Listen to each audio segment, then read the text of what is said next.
Praise the lord. ప్రియ సహోదరి సహోదరులారా, దేవుడు ఈ దినము మన కొరకు ఏర్పాటు చేసిన నేటి వాగ్దానము, అతని దినములలో నీతిమంతులు వర్ధిల్లుదురు, చంద్రుడు లేకపోవు వరకు క్షేమాభివృద్ధి కలుగును. కీర్తనలు 72వ అధ్యాయము 7వ వచనము. సహోదరి సహోదరులారా, న్యాయవంతులకు ఇది గొప్ప వాగ్దానం. ఈ రోజుల్లో యథార్థంగా బతకాలంటే ఎదిరింపు, హేళన, హింసలకు గురి కావలసిన పరిస్థితి తరచుగా వస్తూ ఉంటుంది. యేసురాజు భూమిపై తన పరిపాలన ఆరంభించినప్పుడు గొప్ప మార్పులు సంభవిస్తాయి. అందుకే ప్రభువు అంటున్నారు కదా, లోకం మిమ్మల్ని ద్వేషిస్తే మీకంటే ముందుగా నన్ను ద్వేషించిందని మీకు తెలుసు. ఒకవేళ మీరు లోకానికి చెంది ఉంటే లోకం తన వారిని ప్రేమించి ఉంటుంది, కానీ మీరు లోకానికి చెందినవారు కాదు. మిమ్మలను లోకంలో నుంచి ఎన్నుకున్నాను. లోకం మిమ్మలను ద్వేషించే కారణం ఇదే. నేను మీతో చెప్పిన ఈ మాట జ్ఞాపకం ఉంచుకోండి. దాసుడు తన యజమాని కంటే మించినవాడు కాడు. వారు నన్ను హింసించిన వారంటే మిమ్మలను కూడా హింసిస్తారు. వారు నా మాట పాటిస్తే మీ మాట పాటిస్తారు. అయితే నన్ను పంపిన వాణ్ణి వారు ఎరుగరు కనుక నా పేరు కారణంగా అవన్నీ మీ పట్ల జరిగిస్తారు. అనుగ్రహింపబడిన ఈ వాగ్దానం నిమిత్తము ప్రార్థన చేసుకుందాం.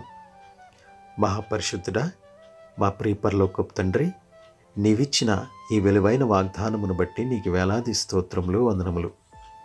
మా ప్రభు, మీ వాగ్దానములో మీరు వెల్లడిపరిచినట్లుగా నీతిమంతులు వర్ధిల్లుదురని, చంద్రుడు లేకపోవునంత వరకు క్షేమాభివృద్ధి కలుగుచేతనని మీరు సెలవిస్తున్నారు.